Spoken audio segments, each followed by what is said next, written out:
Hello team, I hope everyone's okay. This is Wellbeing Max, the Managing Director of the National Community Law Projects. I'm going to go through a presentation now for the volunteers, and I'll be as quick as I can, but I do want to cover some points that have been raised to me by the management team, such as Jack and Raquel, in order for us to cover. Okay. So, as I said, my name is Wellbeing Max, and I'm the Managing Director of the National Community Law Projects. And this is for the volunteers. So this is just explaining about volunteering with the team and about the projects which we run.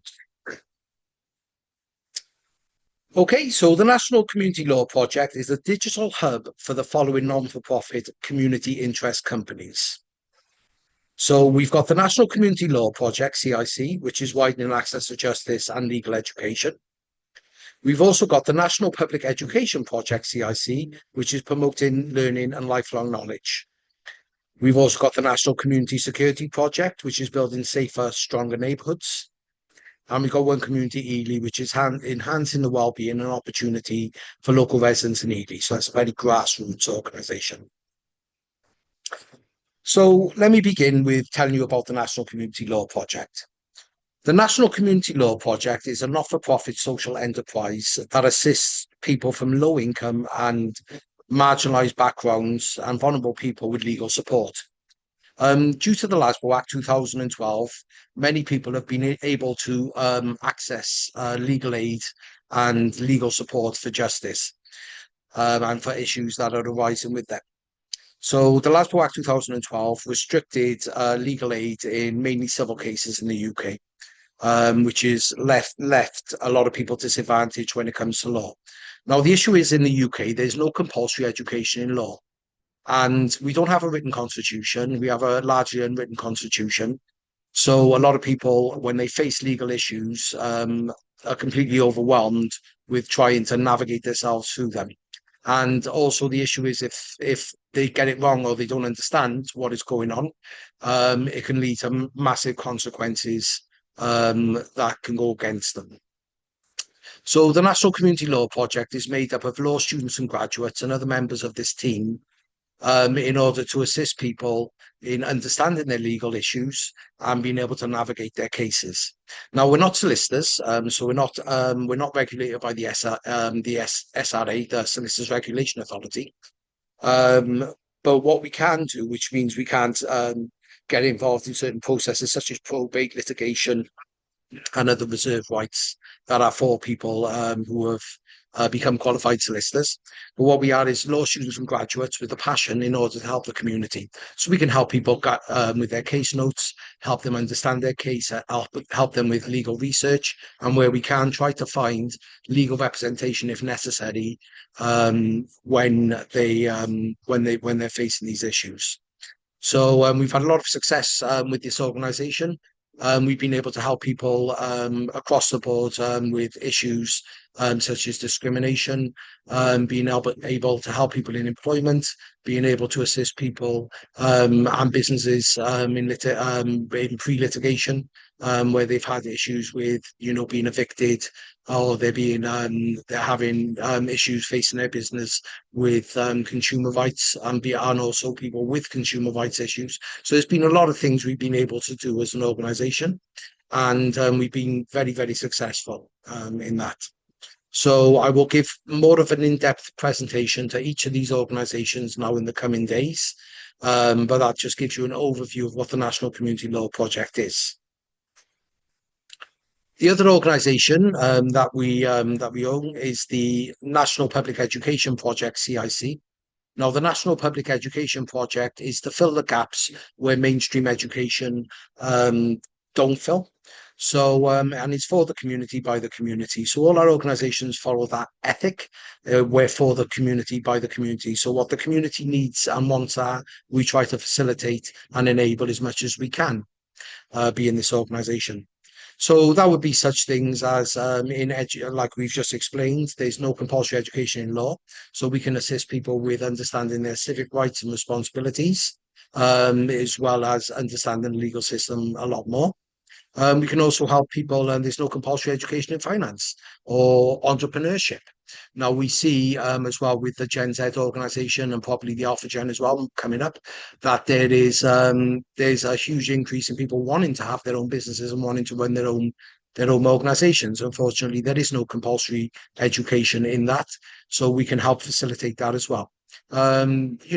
Providing different events and different settings so people can learn trade and understand business a lot more, as well as drafting in other business professionals who can assist, in people's learning and understanding of being able to navigate business in this day and age.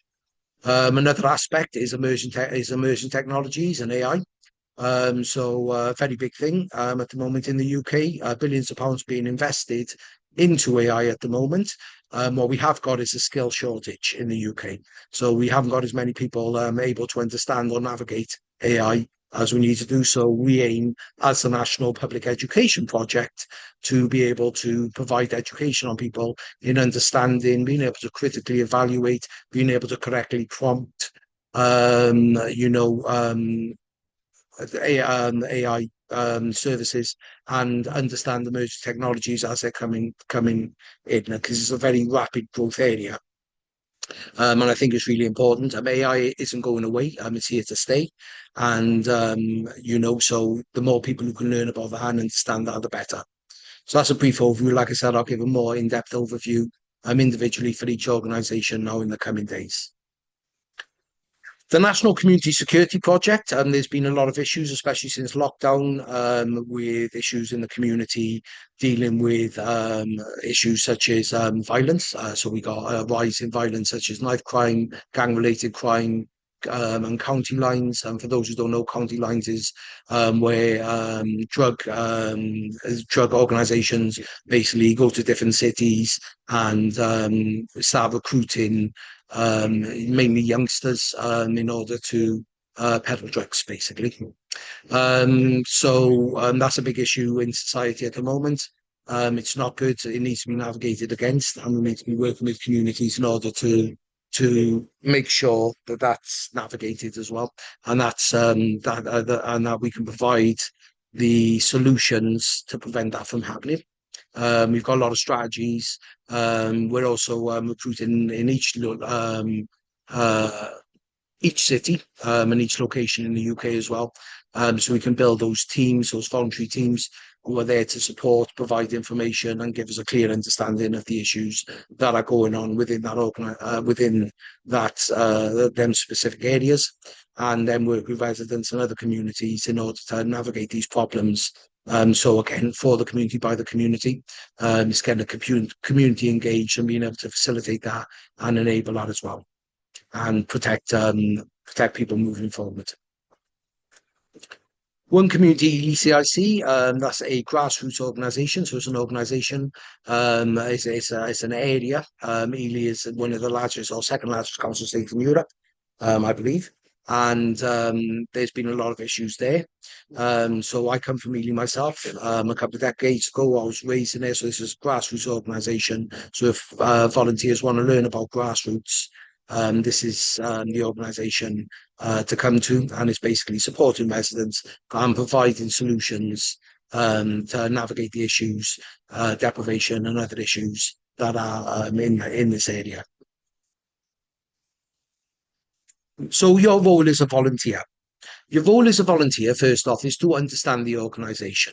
As I said, I will make more in-depth videos now about the individual organisations we represent under the National Community Law Project, under the National Community Project. And it's getting to understand the organisation and its aims, which I attempt to try and do here. But any more clarity, I'll be able to provide more videos on. Again, understanding the team dynamic. We're a very team-based business. We like to work as a team, which is basically people collaborating skills and understanding with each other in order to get the best outcome. So it does take a lot of working together. It also takes a lot of being able to understand each other's points of view. each other's research, each other's skill sets, and each other's understanding, and basically build them communities. These are lifelong communities. The friends you'll make here will be there for life, and you'll be able to do a lot together. But this is basically the foundation and where you start from. Understanding the communities we serve in context. So understanding the communities we serve, communities are very can be very complex, and you also get communities within communities. So, for instance, a community would be an area, for instance, where a community is situated and located. So that would be a community in itself. Then you get communities in communities. So then you'd have a community, say, of residents, for instance, who are concerned about residential issues. Then you get a community of youth workers who are considered about youth. You'd have community of gangs who are considered who are dealing with their issues without and learning how to navigate things there. You'd also get communities of people who prefer to be in a social club, for instance, like a Conservative club or Labour club.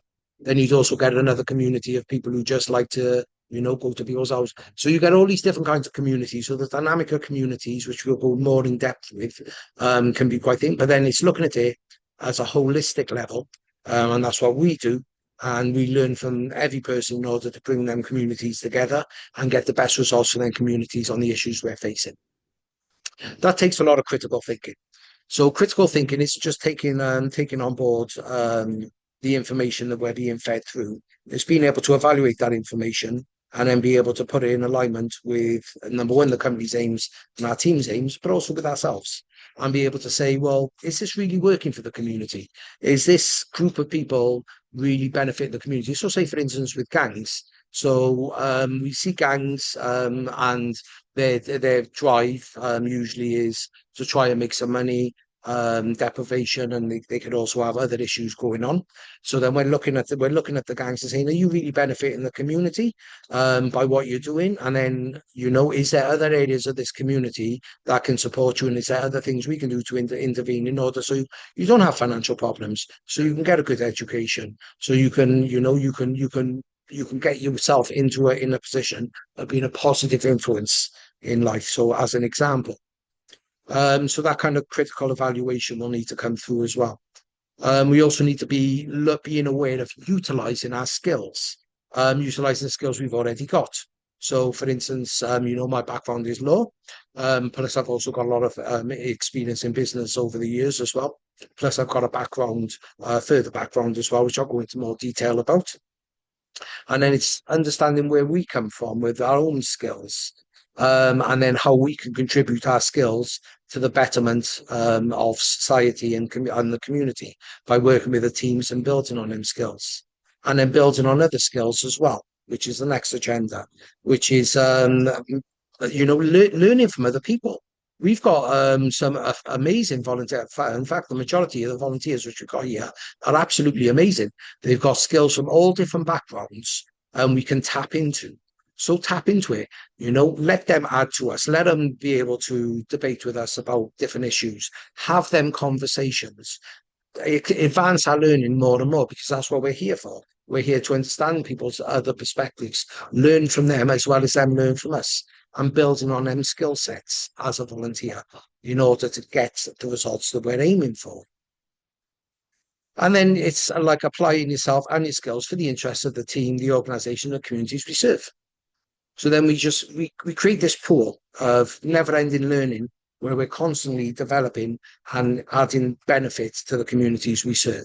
Hence, the communities will have that benefit and be able to teach it to other people. So we're constantly in a role of learning and teaching, learning and teaching, learning and teaching. Flexibility and adaptability, which we'll go on now shortly. So we're constantly updating people with a wide skill set, which we're embracing from this organisation, and the skills that are volunteered in their time in order for us to be able to do that. So how to get the most out of volunteering?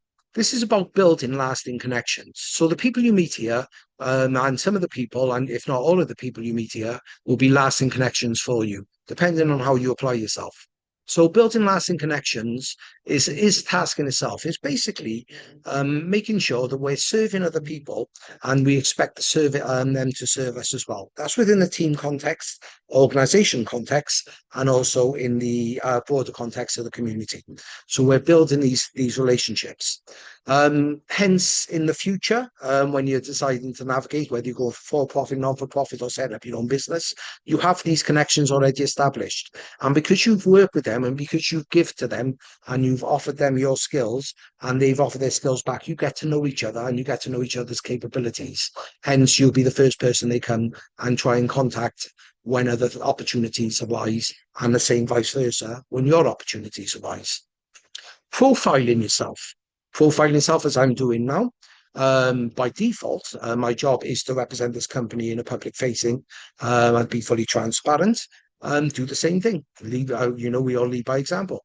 So, if you've got an area like, for instance, at the moment, I'm dealing with hubs and training centres where we can hire in order to provide education support and feedback sessions in order for us to be able to engage in the community, as you can see on the on our YouTube channels and our channels.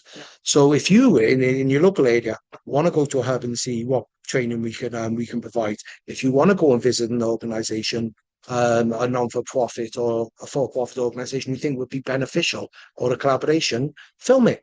Take pictures of it, introduce yourself, let people know who you are, and then we will provide that on our platforms as well, because it adds to our interest, but it also adds to your interest as well, because then in the future, or if you're ever going to set up your own business, or if you're going to work for another organization, you'll be able to demonstrate to clients or to your employer what you've actually been doing. And there's nothing better than video. Video is the best. So they're very good at that, at profiling yourself via video when you're working with this organization on the things you're doing as much as you can. Help contribute to and build teams and their members. So the development side of this, we're building leaders. We want all of our volunteers to become leaders.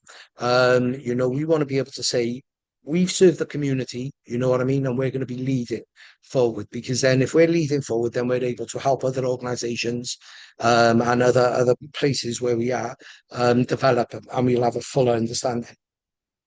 So contribute to and help build your teams and their members.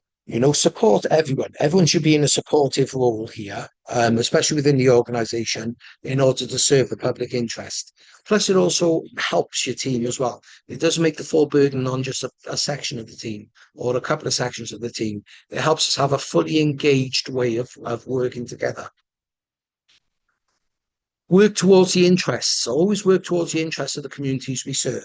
So that takes us to understand the communities, and takes us to move forward with that ethic in mind, that we are always here to serve within this project and these projects in order to serve the communities. Another thing is, don't be rigid, be flexible and adaptable. The most successful people you'll find in organizations are the most flexible and adaptable. So, and what I mean by that is, if I had somebody in an organization who is sitting there and for instance, they're doing law, or they're in the crowdfunding or fundraising side of the business, or they're dealing with social media. If they turn around to me and then they're demonstrating to me that they can work within the legal setting, they can work within the crowdfunding setting, the administrative setting, work with the managers, they're showing flexibility and adaptability. They're the people I'm going to first call upon. And that's how organizations think, by default. The person who've got the most skill set, who we can bring in or bring up in order for us to have that, in order for us to be able as an organization to flourish. Flexibility and adaptability is the key. Being able to be flexible and adaptable to situations and bring your skill set in and be able to learn that. That's a skill in itself. Embrace change. Another side, that people are quite resistant to change. So there can be a lot of struggle and a lot of resistance when it comes to change for a myriad of reasons. But what we do is embrace change. We know that society will always change, it will always develop, and it will always continue to develop because we always got new and emerging technologies, we always got new things going on, we always got things within society that are going to be evolving.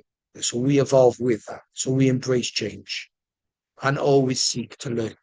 So we don't put ourselves in a position that we know everything. We're always seeking to understand situations as clear as we can, in order for us to be able to adapt our skill set or develop a skill set in order to be able to help that situation. Always put ourselves into a place of learning. As directors, we are the ultimate learners because we learn from every aspect of the organisation. Hence why I'm able to give these presentations as I do. How we operate. Again, embracing change. We've already went through that early on, but as an organisation, again, embracing change. So we get people comfortable with the fact that things will change, things are changing, things are evolving, and we just adapt ourselves as we go along. Be flexible and adaptable as well. We got to be able to teach flexibility and adaptability from our own point of view. So that's by learning from others and then applying ourselves to become more flexible and adaptable. The can-do attitude. Success comes in cans. Putting others first. So making sure we're putting others first, because if we put others first, others will put us first. And it's having that approach within the team dynamic that we always are putting other people first, and we are always applying ourselves that way in order for us to get the result which we want for the community members, or for the company, or for the communities we serve, and for the team. Lead by example. So I'm demonstrating consistently leading by example by the videos which I'm doing. And I'm showing leading by example because if any person don't understand what we're doing by leading by example, then they can always understand where I'm coming from and put it into their own context. And then breaking down division and working towards unity. Unfortunately, division divides, unity unites. And we want to be a united company because we're public facing. We're public facing, we're here to serve the community. And I'll go more into detail with that now. So understanding and overcoming division. So in 2025, when I'm doing this video now, we have seen a lot of division. Quite a lot of division, really. Sorry, just go back. But this isn't new and should be challenged and to break down barriers in communities. So our job in this role, because we're community serving, we'll have a lot of different people with a lot of different attitudes we're coming across. And it's our job to try and challenge them attitudes, but we also got to respect other people's rights to think, speak, and express themselves the way they are. But it's always important for us, for ourselves, to make sure we're challenging, even if we're just doing it ourselves or within a team, and we're challenging anything that is divisive within community. So when I say that this have happened before, and depending how far back you go, you'll probably know, or if you don't know, I'll explain the class divide. So we had the class divide originally, which is one of the divisions. Now the class divide was working class, middle class, and then upper class. So we're seeing them then divides kind of diminish over time. They still exist, but they're kind of diminishing. But them divides were clear divides, and there's a lot of research onto this. So if you ever want to learn about class divides, you can research that yourself.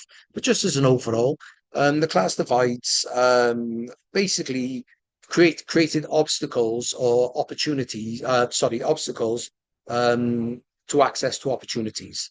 So there were barriers to opportunities for people. So say, for instance, if you were in a working class environment, you could potentially have barriers to opportunities because you wasn't from a certain class setting, or you didn't have the right education, which we'll go on to now.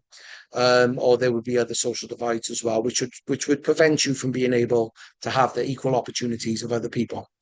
So there was issues like that. There was also financial issues, financial disparities, where working class would be on a lot less. Then you'd have middle class who were on a kind of medium rate, just about sustainable. And then you'd have the upper class as well, who had a lot more. So you've got them kinds of divides, and you're free to argue with me about these anytime. I'm open, but I'm just giving you a general understanding of where it goes. And the way to break the class divide was through education, which is the next one. So like once you started obtaining degrees or higher level education, then you could move into a different class setting because of what you've read and because of what you've understood. And there was other ways as well, like people would build businesses and break out the class divide that way. So you'd have people who wasn't very successful in school, go out and find out they were very successful in business, and then they would break the class divide that way. Educational divides, we see educational divides all the time. So we have different schools with different ratings, different universities and colleges with different ratings.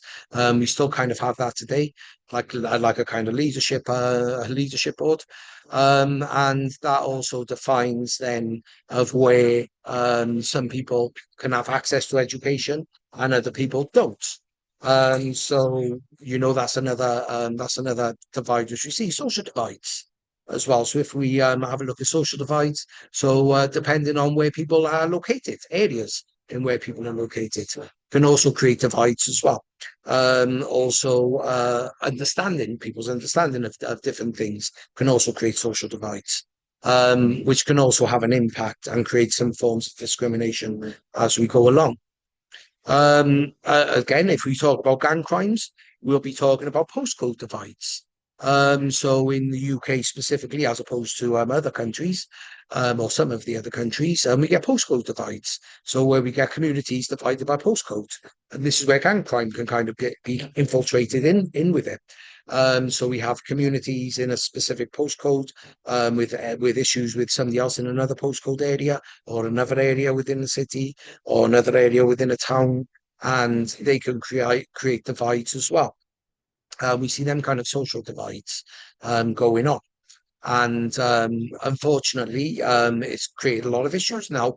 If you have a look in other countries, I won't say any specifically, but you can do your own research. You have racial divides. So you have gangs of people from different races or different cultures who've got issues, But in the UK specifically, it tends to be around postcode divides more than everything else.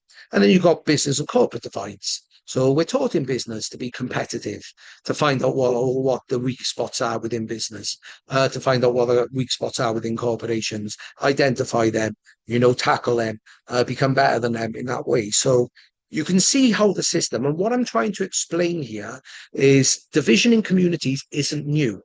It's something that it's always existed, and it will always exist in a democratic society, because it's trying to get an advantage of some sort based on a disadvantage of others, whether we mean to intentionally or not, or whether we go that way. This is not what that company is. This is not what that company is about. And I've got to make that very clear, because we're all about unity. With unity is strength, and unity there's power.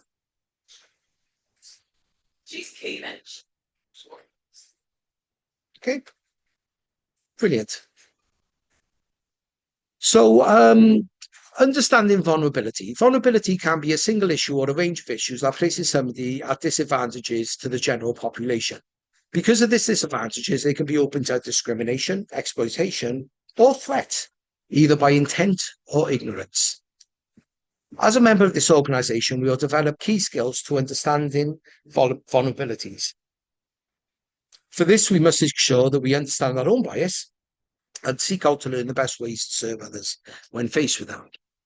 So it's a really key important part of this organisation is to make sure we understand ourselves, and then we understand basically the needs of others. And it's all through communication with others and getting to understand them and getting to understand, what we can do in order to benefit them to the best of their ability. So that's a very brief overview. We'll go into more detail as we go along. Examples of vulnerabilities could be disability, could be cultural issues, could be forms of marginalisation, whether social or whether it could be, there's a range of issues we will cover as we go along. This just gives you a general overview. Understanding marginalisation. Marginalisation occurs when a specific person or group are polarised. So that means they're pushed to the margins of society. Although many people will think of cultural differences when considering marginalisation, there are many other ways people can be marginalised. And these are the examples of marginalisation. You can be marginalised by your disability. So you can be pushed to the polar, whether intentionally or not, by your disability. Social inequality can also push you into marginalization. Social inequality, such as, coming from a deprivated area where you haven't had the access to the facilities that other people have had in different areas. Economic status. People, if you come from a substantially low income or no income background, when you're coming up across somebody who come from somebody with a stronger background, that can create marginalization as well. Educational status. Some people have abilities that other people don't. That can create marginalization. If you've got a group of people who have achieved a lot in education, and then you've got a group of people who haven't achieved much in education for whatever reason, and that can create more barriers, more marginalization. All marginalization added more barriers. This is what we're aiming to break down. Addiction and substance misuse. If somebody is suffering from addiction or substance misuse, again, that can create more barriers. Again, people who have had a criminal past, again, can create more barriers, where they don't have the access to where others are. And these are the problems with marginalization. Marginalization basically creates more barriers. And our job is to break down as many barriers as we can in order to get people where they need to be. The reason being is because the more barriers we get put up and we put up against people, the less opportunity they got. And the less opportunity they got, or they believe they've got, the less they're able to progress in society and add positive benefits to society.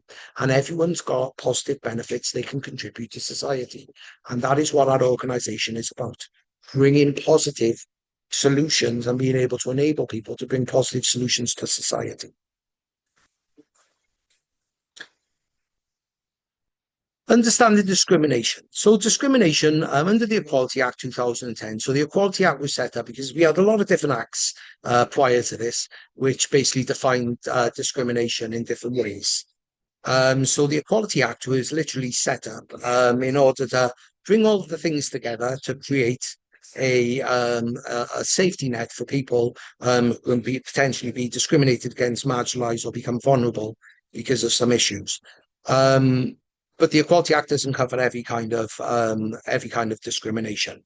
But what it does cover is gender reassignment, marriage and civil partnership, pregnancy, race, religion, belief, sex, and sexual orientation. So they're the protected characteristics.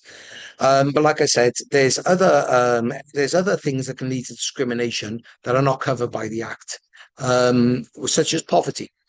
So poverty is not covered by the Act. Poverty, people can be discriminated against and have been discriminated against because they haven't had the access to finance other people have had for whatever reason. And there's nobody really typically to blame for this, but it's just making sure that we're providing the services that can enable them to learn and understand how to get out of that situation. Accessibility to opportunity. Accessibility to opportunity can range over a load of different factors. We can look at the actual protected characteristics here. So we can look at gender reassignments, pregnancy, maternity, race, religion, belief, sex, sexual orientation. Age as well is also in this, so I don't know why that hasn't been there. So if people are older or younger, the discrimination there, that can also hinder accessibility to opportunities as well. Again, marginalization, which we covered earlier on, that can also hinder people to have access to certain things or access to opportunities as well. And that all kind of comes under discrimination as well. So our job as an organisation is, assist people as much as we can to get out of these barriers and as much as they want to get out of them issues. Overcoming barriers. Although we cannot help everything, our approach should always be in a position of learning and understanding. This is important because while we are representing the organisation, we should seek to unify and not divide. Through learning from others, we open the doors to knowledge and wisdom. Through division, we close them doors. The wiser and the more informed we are, the more we can build positive relationships within our organisation and community. So this kind of gives the overall understanding of where we're coming from and why we adopt this strategy. It's basically being able to open ourselves up to be able to help as many people as we possibly can as volunteers for this organisation, and make that a foundation for our future understanding. So any questions, observations, inspirations, explanations? Feel free to join me on the chat, on our Discord chat, or feel free to email us on inquiries@thenationalcommunitylawproject.com, or leave comments here if you want to, collaborate or observe, inspire, or explain, or even if you want to challenge me, feel free. I'm more than happy to have a conversation with anybody and take on other people's points of view. So thank you, volunteers. And like I said, I will subscribe to this channel so you see our uploaded videos, so we go more into depth about the organisations and where we are now and how we're going to navigate in the future. So thank you. Thank you.